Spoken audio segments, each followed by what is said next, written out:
Assalamualaikum warahmatullahi wabarakatuh. Waalaikumsalam warahmatullahi wabarakatuh. Nah, yang nonton muda-muda ya. Ini ada satu yang tua nih.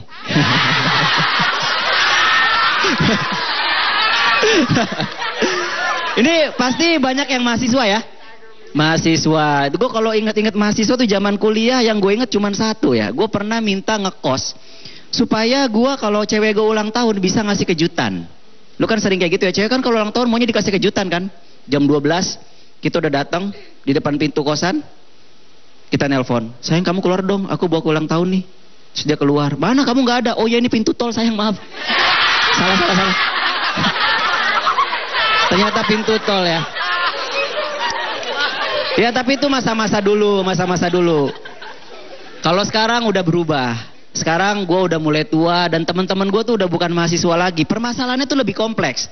Kayak misalnya teman gue nih banyak yang sekarang istrinya lagi lahiran, lagi mengandung maksudnya. Dan permasalahan orang yang lagi mengandung itu selalu kayak misalnya, aduh gue bingung nih, istri gue ngidam, mintanya macam-macam. Ini kan cewek kalau ngidam macam-macam mintanya kan. Kadang minta pecel lele, tapi yang lelenya ngadep kiri, ya gimana gitu.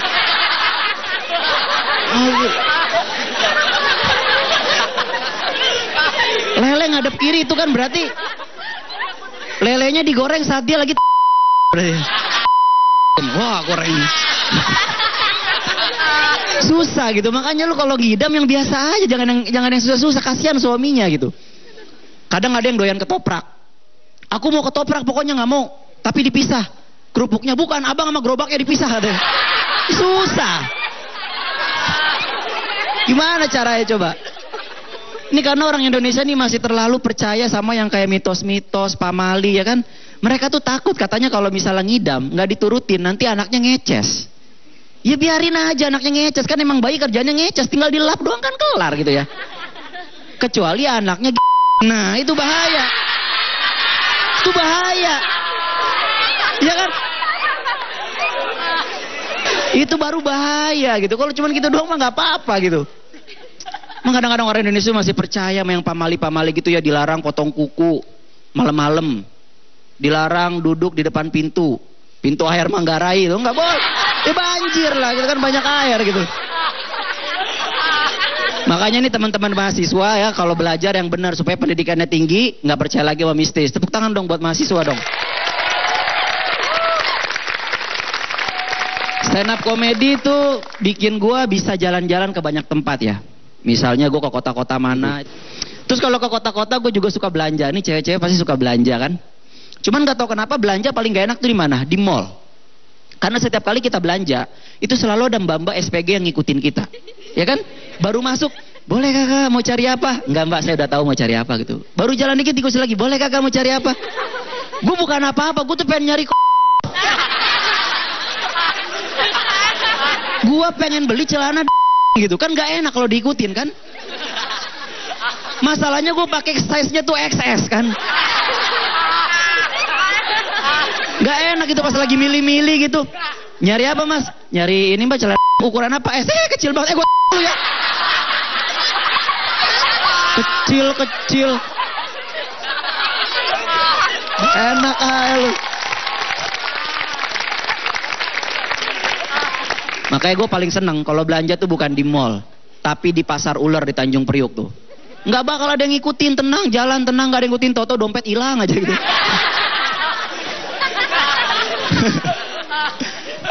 Ya, keluar kota gara-gara stand up comedy tuh gue jadi merhatiin banyak hal gitu, terutama misalnya di bandara nih naik pesawat. Terus selalu ada aja orang-orang mentalnya belum siap naik pesawat ya.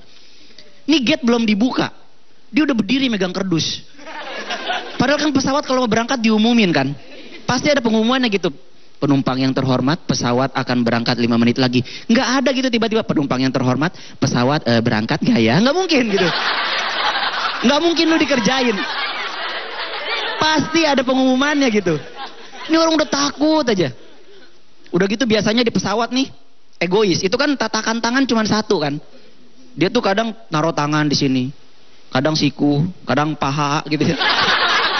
Pak, nggak boleh pak, ini buat tangan pak. Ini salah ini, udah mana pesawat belum berhenti, udah mulai ngambil tas dari atas, santai aja pasti ditungguin gitu. Ini mentalnya mental angkot gitu ya. Gua ngerinya dia di atas gitu. Wah, itu rumah gua tuh. Bang, kiri bang.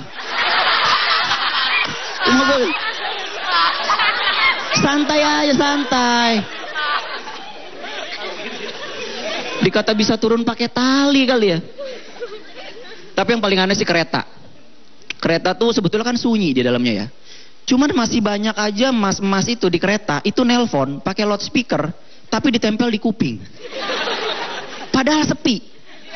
Bukan apa-apa, kita kan jadi dengar semua pembicaraannya kan.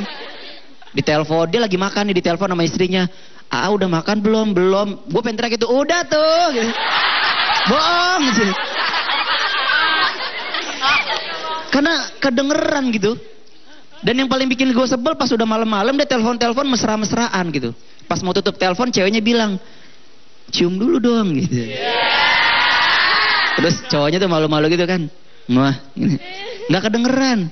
Muah, nggak kedengeran. Pengen gue ambil handphone yang, makan tuh. Stok buat setahun ya.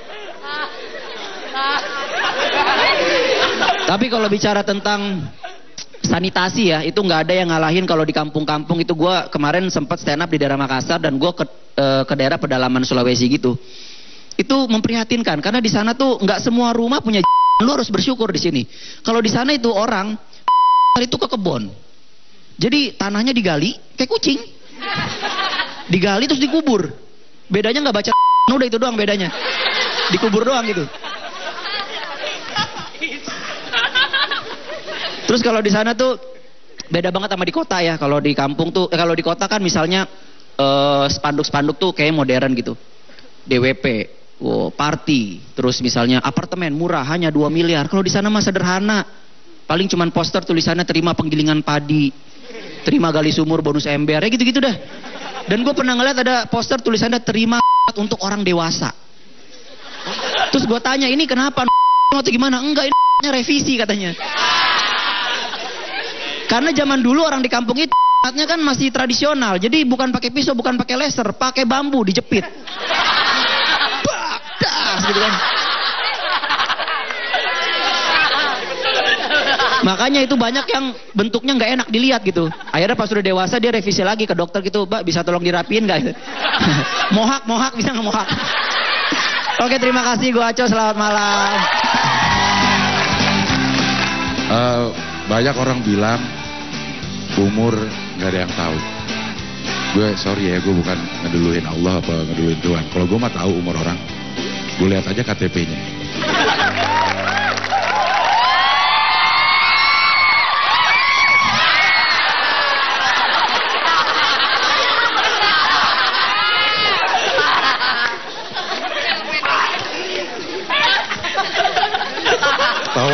Ketawanya seneng banget. Di rumah banyak masalah berarti ya. Assalamualaikum. Kok delay jawabnya? Ya. Assalamualaikum. Nama gue Abdel. Sampai sini ada pertanyaan? Ya. Banyak orang bilang umur nggak ada yang tahu. Gue sorry ya, gue bukan ngeduluin Allah apa ngeduluin Tuhan. Kalau gue mah tahu umur orang, gue lihat aja KTP-nya. Tahuan, sampai bintangnya gue tahu, ya. Kalau umur kita bisa tahu, kalau maut kita nggak tahu karena itu memang rahasia Allah. Nah kalau ngomongin mati itu gue jadi ingat sama nyokap gue. Nyokap gue tuh udah meninggal dari tahun 2007, berarti udah hampir 8 atau 9 tahun lah. Nah gue inget banget nih, sebelum nyokap gue meninggal itu, nyokap gue hidup.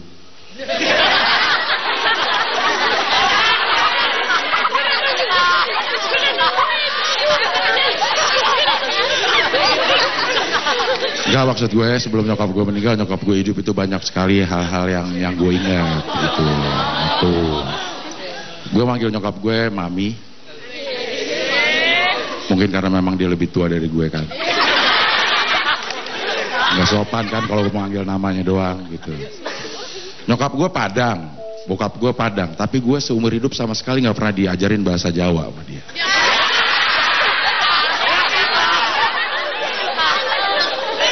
Jadi memang memegang kuat lah sama tradisi atau budaya-budaya Padang. Gue 8 orang bersaudara tuh, dan antara saudara tuh gue deket. Rumahnya kecil, jadi kalau tidur tuh emang deket-deketan gitu. Rumah gue tinggal gue di Pisangan. Rumah gue memang kecil tapi strategis, dekat kemana-mana. Ke ruang tamu dekat, ke kamar mandi dekat, ke kamar tidur dekat. Yang jauh cuman kalau nonton TV harus ke apotik. Kalau kelurahan mati ya. Jadi gue 8 orang nih bersaudara. Yang pertama namanya Iben, Iyun, Imai, Nova, Disa, Eris, gue sama adik gue Reta. 8 orang dan gue anak ke-7 satu-satunya.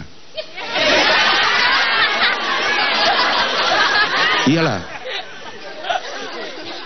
Gue paling seneng sama Iben, anak yang paling tua. Dia baik banget, dia gak pernah berantem sama kakaknya. Paling baik dia. Kalau kita sama kakak dia sering berantem, cuman Iben doang gak pernah berantem sama kakaknya. Gue diajarin hemat sama nyokap gue, sama mami gue tuh diajarin hemat, keluarga gue tuh diajarin hemat. Paling kagak nih ya, contohnya misalnya kalau ulang tahun cukup setahun sekali lah rayainnya. Gak usah terlalu sering. Maksud gue nih, tahun ini si Iben yang dirayain, tahun berikutnya yang dirayain Iyun. Jadi di keluarga gue tuh satu anak ulang tahun tuh dirayain 8 tahun sekali. Ya kan nunggu ya, Iben, Iyun segala macam gitu ya. Jadi setahun sekali, 8 tahun sekali. Nah itu antara hemat sama barang ular ya. Terkenal dibilang barang palsu. Itu kalau lo nggak bisa milih sebenarnya. Kalau lo di pasar, kalau lo pinter milih, lo dapat barang KW. Sama aja ya.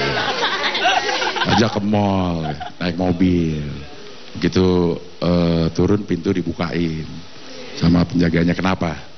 Karena kalau ditutupin kekurung lah, dibukain lah. Tapi ya jalan-jalan masuk ke tas. Tas itu kan harganya menurut gue nggak masuk akal ya. Ada tas yang harganya belasan juta. Nyokap gue nanya, Mas ini berapa harga tas? 17 juta. 17 juta, emang keunggulannya apa? Ini kulit sapi asli, ada sertifikatnya. Nyokap gue marah, Mas ini Mas 17 juta, lo gue kasih sama sapi-sapinya. Ini kulitnya doang ya.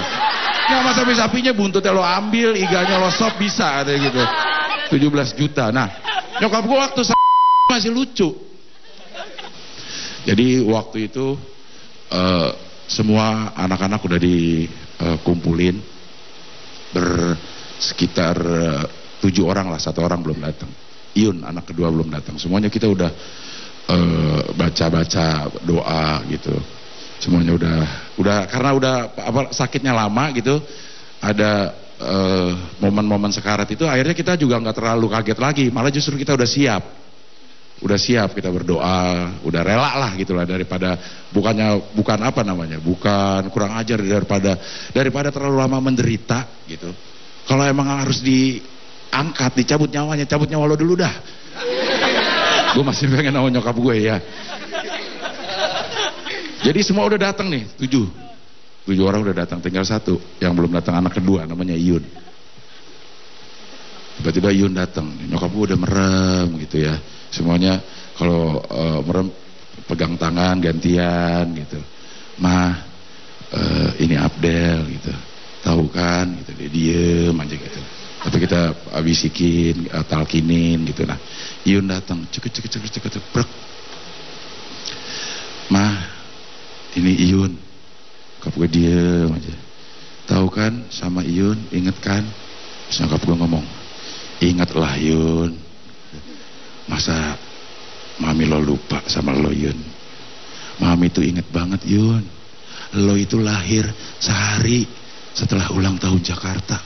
Nyokap gue lagi aja ingat ya sampai detil begitu sama si Yun. Oh, iya mami, emang ulang tahun Jakarta tanggal berapa Mi? Nah itu yang gue lupa. Selamat malam, saya Abdel Arya.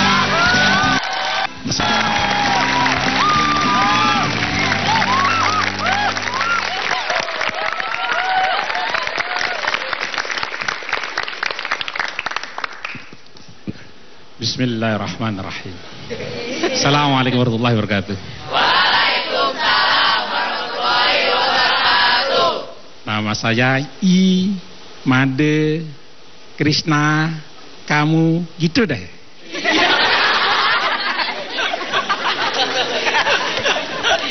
Saya dikasih waktu antara 8 sampai 10 menit. Untuk seorang komik itu bisa lah, cukup itu, cukup. Tapi kalau untuk orator tak cukup. Tak cukup kalau untuk orator. Orator itu kalau pidato lama sekali, panjang sekali.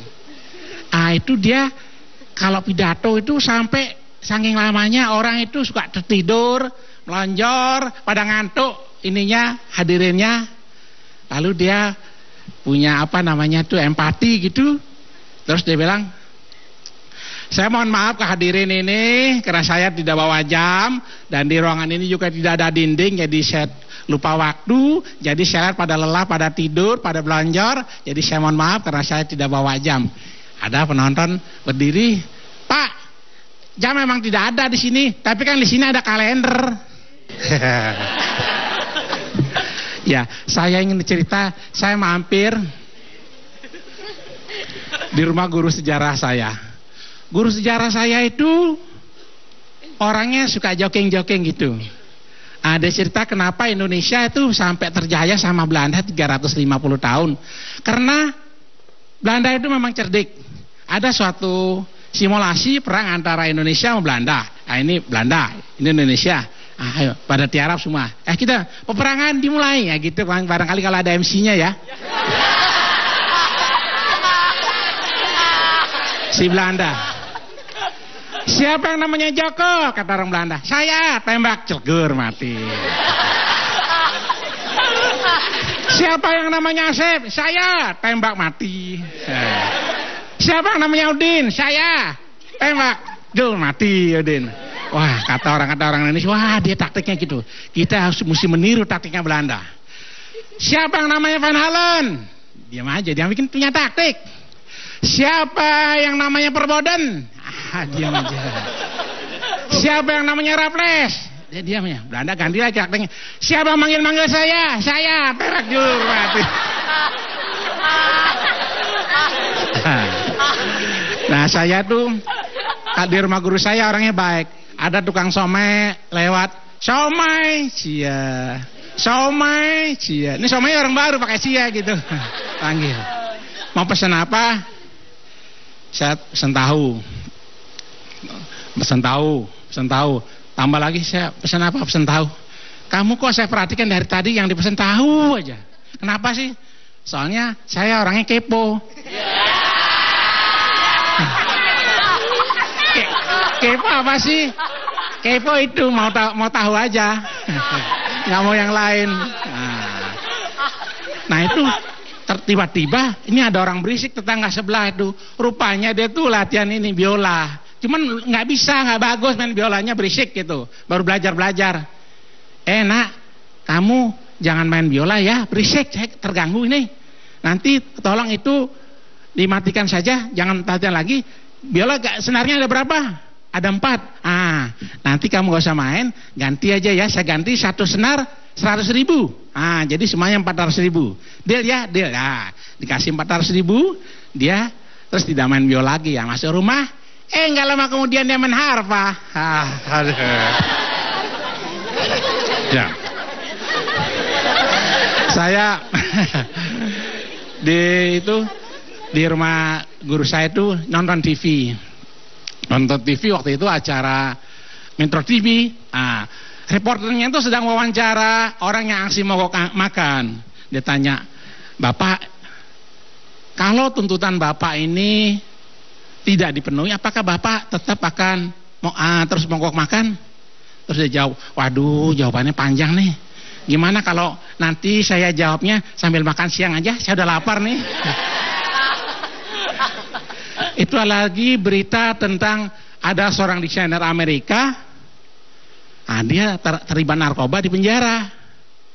Orangnya gemuk, gendut segini, 100 kg badannya. Terus diwawancara di penjara, apa yang paling kamu buat menderita di penjara ini? Yang mungkin saya menderita adalah, saya kan orangnya gemuk. Saya dikasih seragam kaos strip-strip ini. Kalau saya nggak masukin sih lurus-lurus. Ini Winnie.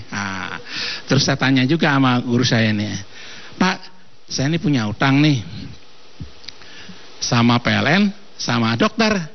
Mana nih yang saya mesti dahulukan? Bayar aja PLN dulu. Sebab kalau dokter itu nggak akan mematikan. Ya, oke, sekali lagi saya Krisna Purwana. Wabillahi taufiq wal hidayah. Assalamualaikum warahmatullahi wabarakatuh. Tidak rajin meminum obat, berapa persentase kesembuhannya? Saya jawab 100%, Bu.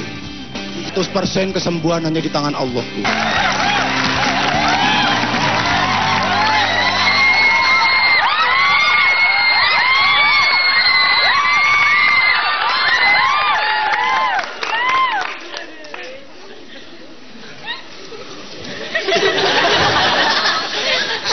Assalamualaikum. Saya ini belum kerja. Ada yang udah kerja di sini ya? Apa pengangguran semua di sini ya? Cari kerja makanya. Saya tuh belum kerja, tapi teman saya bilang cari kerja itu hal yang susah tuh pada saat wawancara. Wawancara kerja tuh kita jawab apa itu pasti disalahin, serba salah gitu ya. Lalu ditanya, kamu mau gaji berapa? 1 juta, Pak. Aduh, nggak punya masa depan kamu. 10 juta, Pak. Aduh, baru kerja minta 10 juta kamu ya. Kamu udah punya pacar belum? Udah, Pak. Aduh, kamu pasti kalau kerja pacaran terus kamu. Saya janji, Pak, kalau saya diterima, saya akan putusin pacar saya. Aduh, sama pacar aja nggak setia. Apalagi sama perusahaan gitu. Serba salah, Ben. Kemarin tuh ada heboh kampus abal-abal, wisuda abal-abal. Itu tuh kasihan, orang udah belajar lama-lama, ujian, pas wisuda palsu. Ini sama aja kayak kita deketin cewek, pacaran, pas mau nikah ternyata ceweknya anak kandung kita sendiri. Aduh. Kasihan banget ya. Saya tuh kuliah jurusannya kesehatan masyarakat. Waduh. Keren nih, keren ya. Di kuliah saya tuh ada pelajaran statistik. Oh, ini bukan hitung-hitungan, tapi ilmu gaib ini, men. Karena yang dipelajari itu sesuatu yang belum terjadi. Jika ada 2 orang sakit TBC, saya omelin dosennya, Bu, ibu jangan takabur, Bu. Ibu nyumpain orang berarti ya. Terus kuliahnya tuh, kerjanya itu hitung-hitungan, memprediksi apa yang terjadi. Lagi, jika ada pasien TBC tidak rajin meminum obat, berapa persentase kesembuhannya? Saya jawab 100%, Bu. Bukan, salah. Enggak, Bu, benar 100%. 100% kesembuhan hanya di tangan Allah, Bu. Waduh. Alhamdulillah langsung di DO saya.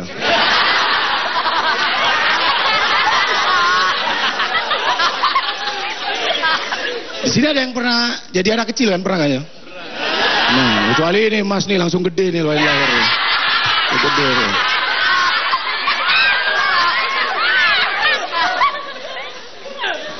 Mas lahirnya apa? Normal apa sesar, Mas? Sesar. Jagung.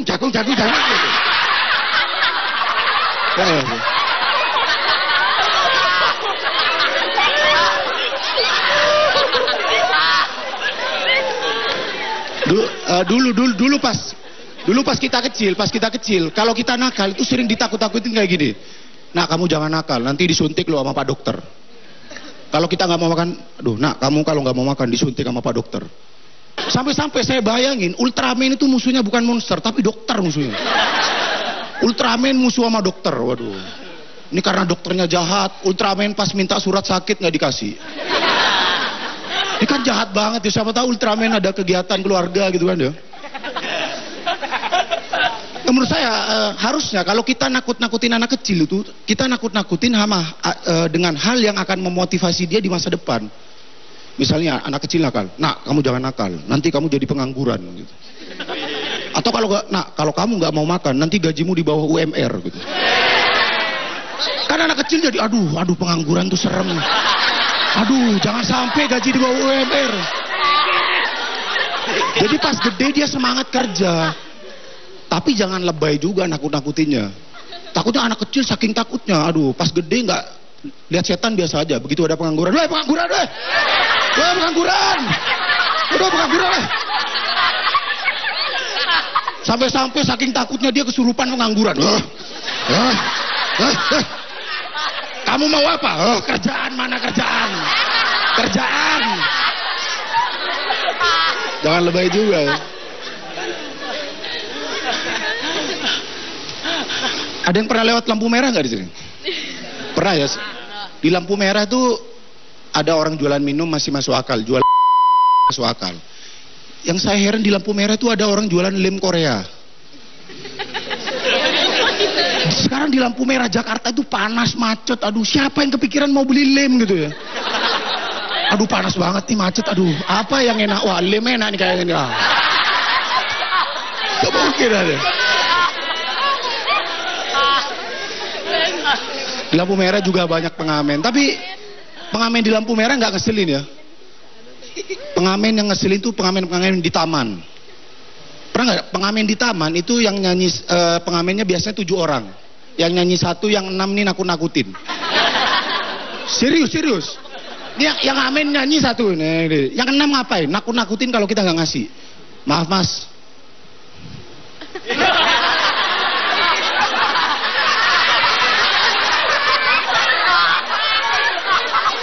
Maaf mas, sebelahnya tambah serem, debus dia.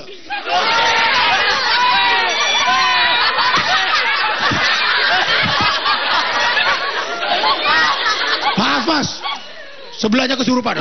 Kerjaan mana kerjaan? Kerjaan. Sekian dari saya, assalamualaikum warahmatullahi wabarakatuh. Tapi gue menemukan fakta, ternyata cadel itu penyakit.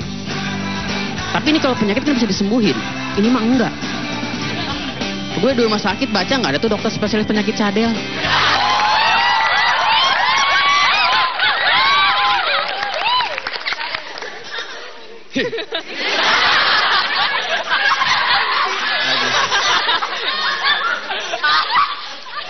Assalamualaikum warahmatullahi wabarakatuh. Pak, salam diketawain. Jawab. Gue Anyun ya. Gue ini dari kampung. Tapi gue ini cadel. Ada yang cadel nggak di sini? Sama mas, minoritas. Ya kan? Gue ini nggak bisa ngomong huruf R. Biarin lah. Ya kan nggak bisa cadel. Tapi gue menemukan fakta. Ternyata cadel itu penyakit. Tapi ini kalau penyakit kan bisa disembuhin. Ini mah enggak.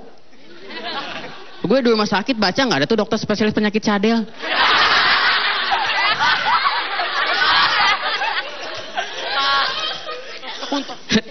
Tapi cadel ini disebabkan katanya lidah gue ini pendek. Tapi yang pendek itu bisa diakalin. Contohnya rambut pendek. Bisa diakalin pakai apa? Rambut palsu. Kalau yang ceweknya pendek, mohon maaf pakai apa? Wedges. Kalau nggak high heel. Ini yang lidah pendek pakai apa coba? Lidah buaya.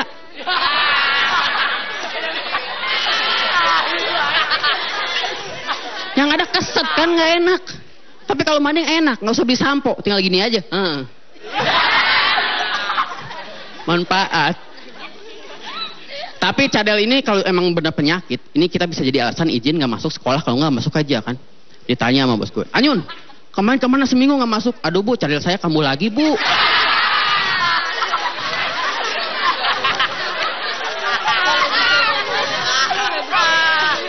Kamu alasan aja. Kan cadel itu bisa diganti kata-katanya. Emang bisa bu? Bisa. Biru jadi apa? Blue katanya. Oh iya. Bubur jadi apa? Nasi lembek katanya. Oh iya. Iya kan? Nasi lembek. Merah jadi apa bu? Head. Kan nggak bisa kan? Gue dimarahin. Kamu udah nyisain. Udah kamu keluar. Iya. Tunggu bu, keluar jadi apa? Exit katanya. Semenjak itu gue dipecat.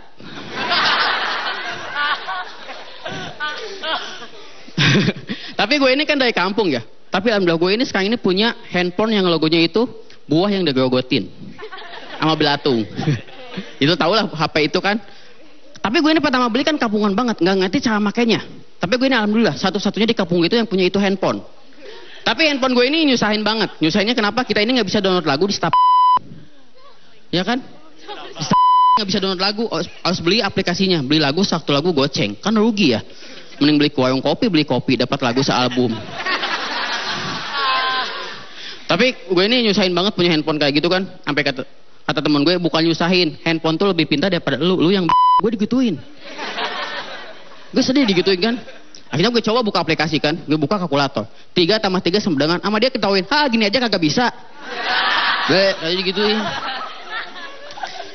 Tapi kalau tiap Sabtu gue ini disewain ke anak-anak SD, kayak jimbot pakai tali itu, lumayan.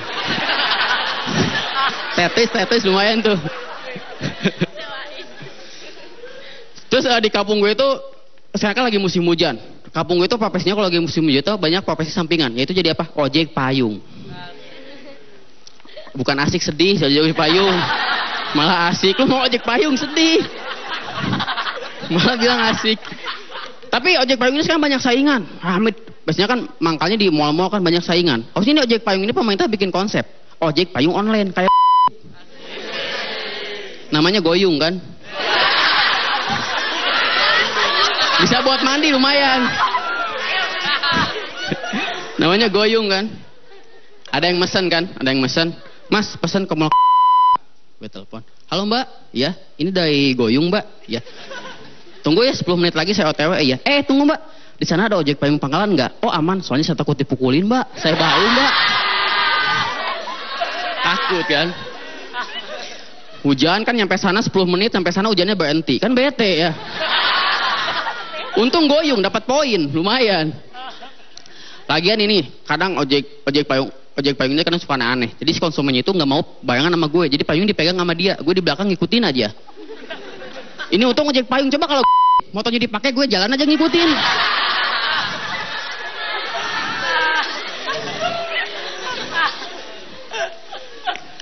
Aneh-aneh lah ya. Tapi gue ini baca berita kemarin itu di Purwakarta itu ada aturan itu kalau kita pacaran lebih dari jam 10 itu bakal dinikahin. Ini kan untung kalau yang direstuin nggak orang tuanya. Kalau yang nggak direstuin kan bisa nikah. Tapi yang takut nikah, berarti mereka ini kabur. Berarti entah ini ada hajia kan? Di flyover hajia bukannya polisi tapi apa? Penghulu. Pakai peci, pakai jas kan, bawa surat-surat. Selamat malam Dek. Anda ini pacaran? Bukan saya. Oh ya silakan maju. Ada lagi yang lewatkan. Nah ini. Selamat malam. Anda ini pacaran? Ya betul. Anda ini tahu kesalahannya apa? Enggak. Anda ini pacaran udah lebih jam 10. Anda ini saya nikahkan. Mau, aduh Pak, nggak bisa damai. Anda ini mau nikah di tempat apa nikah di KUA katanya. Kalau nikah di KUA 3 minggu lagi. Kalau nikah di tempat dapat organ tunggal sama dogor monyet. Jadi kalau di daerah sana tuh jangan aneh, entar banyak yang nikah di flyover. Rame banget tuh nikah-nikah kayak gitu tuh. Tapi gue ini kan ini di sini ada yang suka ngoleksi kardusnya. Kalau kita beli sesuatu, dusnya disimpan. Beli mie instan, dusnya disimpan. Beli handphone, dusnya disimpan. Beli kulkas, dusnya disimpan. Bokap gue suka gitu, ngoleksi banget dus. Kan gue tanya, Pak ngapain suka ngoleksi dus? Ini kalau dijual supaya laku. Kan nggak selamanya barang dijual kan ya? Berarti dus ini berharga banget. Berarti kalau gitu pengemis itu kaya. Pengemis aja mau tidur beli kulkas. Kulkasnya dibuang, dusnya dipakai buat tidur.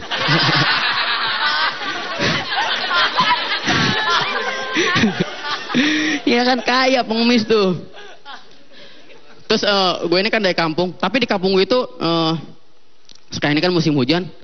Tekanannya kenapa? Karena banjir. Tapi kalau banjir itu ibu gue mah seneng banget. Soalnya kenapa? Masuk TV. Orang kampung kan senang kalau masuk TV kan. Ini kan musibah kan. Ibu gue tuh pas mau masuk TV dangdan, pakai bedak, pakai tepung beras, wah semua dimasukin lah. Supaya cantik kan. Sedih wawancara sama Metro TV. Halo selamat siang ibu, bagaimana ibu menghadapi banjir tahun ini? Saya mah senang Kang, saya masuk TV soalnya. Saya udah ikut kompetisi nggak masuk TV gagal, cuma karena banjir saya bisa masuk TV. Terima kasih, boleh salam di belakang antri Cikoko, bu saya mau salam bu, saya antri banget.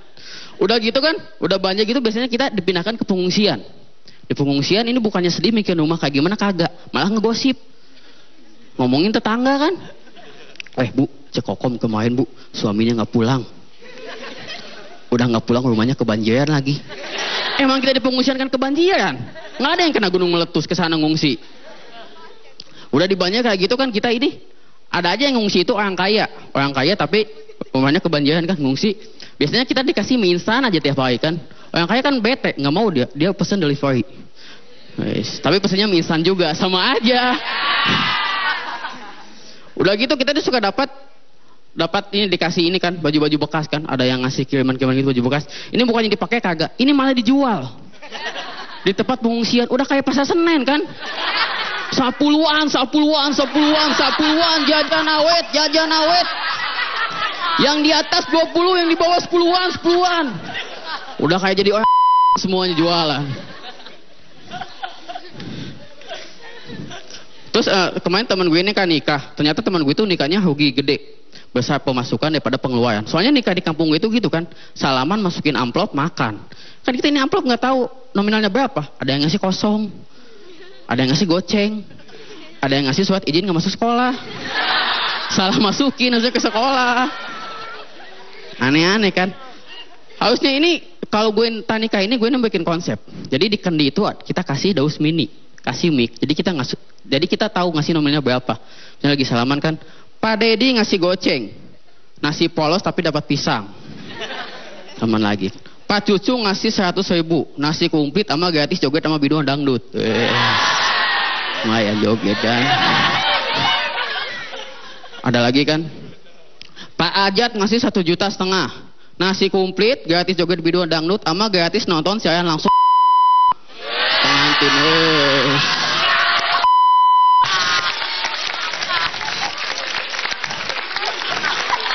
Ini jangan-jangan kalau yang ngasih 3 juta tuh bisa tuh sama pengantin tuh. Selfie. Terus kemarin ini kan ini ada yang ulang tahun 17 tahun. Kalau ulang tahun 17 tahun, Sweet 17 ya bahasa gaulnya. Sweet 17 itu pasti dirayain ya sama orang tuanya kan, dikasih hadiah. Ya kan benar. Gue juga gitu kan, gue nanya ke ibu gue kan, "Mah, Anjing udah 17 tahun mah. Mama mau ngasih apa?" Bukannya dikasih hadiah, malah dikasih apa? Dikasih wejangan, kasih nasihat. Mama mah waktu 17 tahun gak diulang tahunin, tapi apa mah dikawinin katanya. Tapi kan gue bingung kan. Terus Anjing harus kawin? Iya, kawin sama siapa? Sama katanya. Udah jam 10. Aduh. Terus gue ini tapi kalian juga punya, kalau ingin beli sesuatu kan suka minta ke bokap kan, ke mama dulu lah. Mah pengen beli handphone, entah nunggu bapak gajian. Bulan depan bapak gajian pasti dibeliin handphone. Ibu gue ini alasannya aneh. Mah, Anyun ingin beli handphone, entah nunggu bapak jadi presiden. Tapi waktu kecil gue percaya aja. Gue tungguin tuh sampai 3 periode nggak jadi-jadi.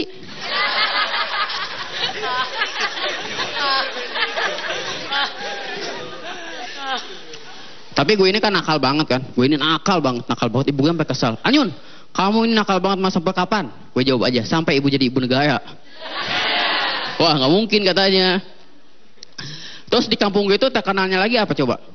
Tapi kampung gue itu ngikutin gaya-gaya orang kota.